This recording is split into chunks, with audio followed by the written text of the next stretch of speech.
right, you guys, welcome in. It's October 5th. Hello, hello. I hope y'all are doing great. A lot of you have been asking me, because I've been talking a lot about Pluto in retrograde, Pluto squaring Mars, Pluto going direct, the eclipse season. A lot of you have asked me to explain all that. So next week, we're having a pop-up class on Tuesday about all of this action in the sky to give you a sense of what does it mean and how does it impact me and how should I be working with this energy? You know, it's great to say it in the readings and kind of illustrate it a little bit. New moon. Illustrate it a little bit as I go along. But I think what I want to do is hold an actual session that is going to give you some real grounding so you can understand your own chart a little bit more. Okay, so there's a link in the description box below if you want to jump onto that class, Harnessing and Unlocking the Power of October. Okay, October is always super powerful because we have Scorpio starting in October, and that is about transformation and change. I always feel like October, you know, if you look back historically, October is always a season of change. So I want to prepare you or support you, or however you look at it. Okay, talisman, the key. I like that. Oh, what? All right, jealousy and affluence. Okay, so if you are feeling that way about other people having success, if you are feeling like you're just trying to catch up all the time, or you're not really in the place where you want to be, I feel like what the key here is, we'll look at the reading and see what the tarot brings, but there's something here about you understanding what that feeling really means. It really means that that's what you're longing for. That's what you want to create for yourself. So let's transmute that energy from something that's externally focused and maybe fairly negative feeling into something that's actionable, right? That's something that's actionable and something that is a way forward. Okay, so that's a really interesting start to this reading. So let's see where we go from there.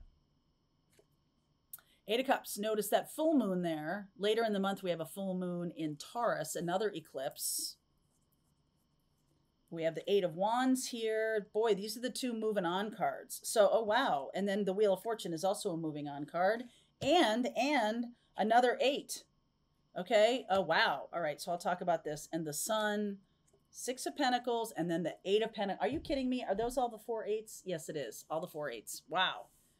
Whenever that happens, numerologically speaking, in a reading, when you get a lot of one number, 8s are the cards of industry, finance, how you earn your living. It is about taking action. So the only one that doesn't really show a lot of action in it is this 8 of Swords. But it's about like being like up in your head too much. Okay, 9 of Swords is real anxiety. 8 of Swords is self-restriction, can't move because of a mindset. So there's so much moving on energy here. Look at this. So the 8 of Wands and the 8 of Cups, getting downloads, getting movement in your spiritual life, getting movement in your communication, getting movement from one situation, relationship to another, or one circumstance to another. Same with the 6 of Swords, moving forward out of choppy seas into something better. And the Wheel of Fortune is here. So this is a fated destined moment. Opportunity to create affluence. All right. Isn't that what we're looking for here? I think some of you are. An opportunity to create affluence. And the Wheel of Fortune, instead of it being like it's out there, it's somebody else's to do, now it's about like, oh, I didn't realize I was telling myself, Charlie, I don't want to roll over you. I didn't realize I was telling myself that I can't have nice things. This is why we can't have nice things. Okay? So I'm giving you the keys to moving out of that. There's a mindset here of you can't have nice things. And that's not true. That's no bueno. Okay. So the Sun, the 6 of Pentacles, and the 8 of Pentacles come from a place of joy. Come from a place of gratitude. Gratitude. What is the quote? I think I'm going to butcher this a little bit, but I'm going to try. Gratitude is the foundation of all affluence, of all abundance. Simply being in gratitude for what you have is the first step towards true manifestation, okay? In a positive way. And if you have been in this negative kind of manifestation and like, why can't I get that? Why can't I have that? Well, that's the reason, because it's a negative emotion. Low vibe, low frequency. Again, no bueno. Okay, so here we are in the Five of Swords. That's what this is. This is about like doing stuff behind the scenes because you're feeling a little bit upset or a little bit left out, or, you know, like you're gonna take something from somebody, or you're gonna do it by force. Like, I'm not going to just allow things to come into my life. I'm going to use a masculine energy, and that's not really what's required. Ace of Cups. All right, this is the situation. There's a new beginning happening. I feel like some of you may not trust it, okay? Because we have been talking so much about Pluto and so much about transformation and what that means. Knight of Swords. That is absolutely kind of rage, or like, you know, this is the opportunity, is to see the feelings underneath the jealousy. Why do I feel like this? Why do I think I can't have it? Why am I like looking at other people and going, why? That's just wasted emotion. Okay. It really is. Jealousy and guilt, lots of wasted emotion. The universe is saying that you do have a higher calling here. And also, it's possible that there's a teacher who's going to help you learn to manifest from a place of neutrality, or from a place of acceptance, from a place of gratitude. Those are good places to manifest from. And that's a Virgo energy. The Page of Wands, I'll take you through all this. Queen of Pentacles, Justice card, Seven of Pentacles, 10 of Wands, 5 of Wands, and wow, King and Queen of Pentacles. Holy poker. Look at that. Some of you are manifesting a life partner because you're, let me see if I can get this. You're learning to recognize your own self-worth. That draws in abundance in all ways, including a long-term life partner that has to do with being affluent. Okay, it has to do with not sitting on the sidelines and looking at other people, not overdoing it. Okay, some of you might be overdoing it. Some of you might be putting in too much work. I know, because I've talked to some of you who have jobs that grind you down into a fine powder. Okay, I feel like this has to do with you really understanding what you're doing here on this planet. What is my mission and purpose? And I do have a self-paced class also about your North Node, which is another part of your birth chart. And the nodes are being activated by this energy of the eclipse this month. The nodes are about what is our mission and purpose in this life. And currently the nodes are transiting Aries and Libra, North Node in Aries, which is about you putting yourself first, right? Doing what it is you want to do. South Node in Libra, which is here. Look at this. This is past life stuff. And Libra, it can be about balance. Of course, it's about balance, but it's also about relationship.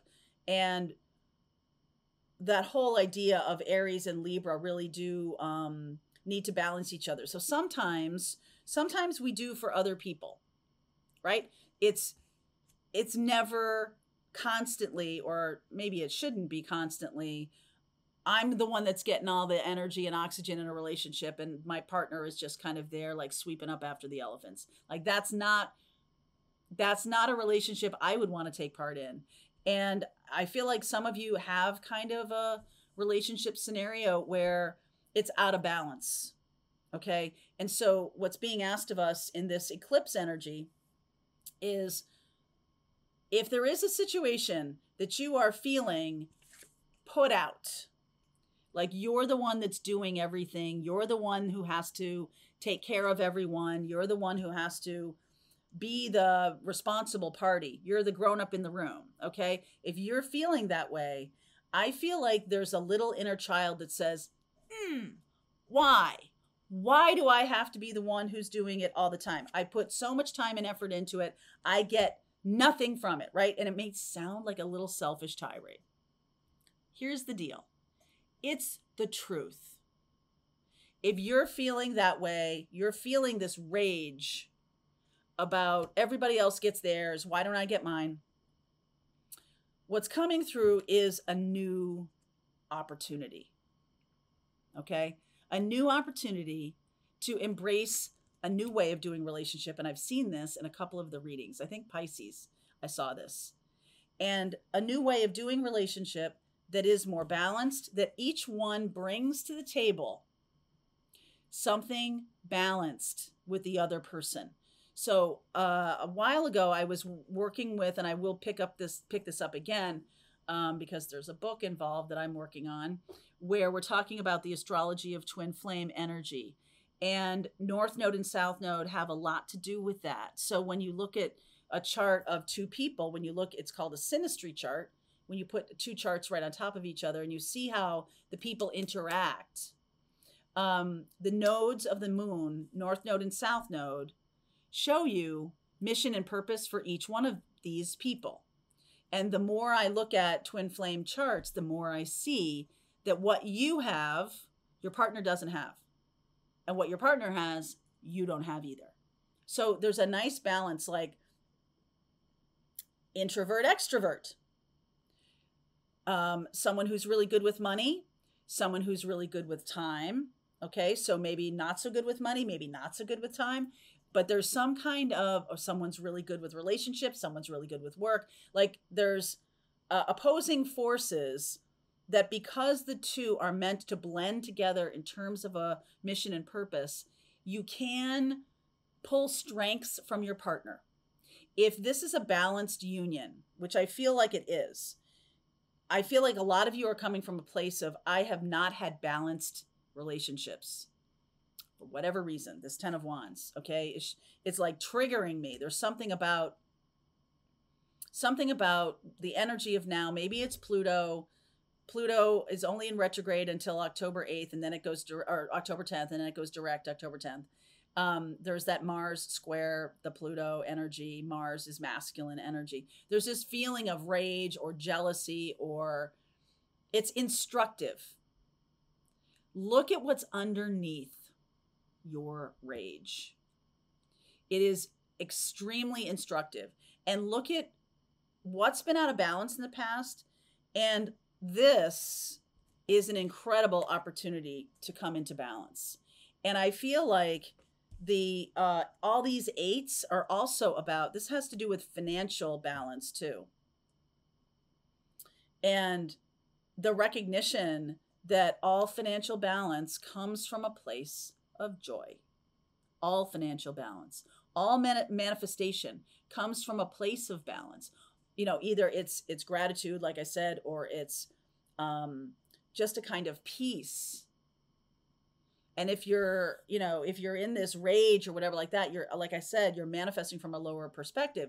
So this situation is triggering you to understand what's out of balance that needs work, especially those of you who find this to be triggering around relationships or around your money or something like that, or all together, all at the same time. World, 6 of Wands, King of Cups. I just feel like the real deal is coming in, and this is going to balance all areas of your life. Wow. holy poker. That's a lot for a Thursday. All right. I'm going to pull cards for each zodiac sign and give you some guidance. Okay. So it could be your sun, moon, rising, or Venus, or it could be the person you're dealing with. Either way. All right. Let me continue on with this reading. The link is below. Pathfinders. Let's just keep going. All right. I hope you enjoyed that video. If it was helpful to you, please consider liking this video and sharing it with anybody who might have a need for similar kind of information. And if you like this video, check out these videos.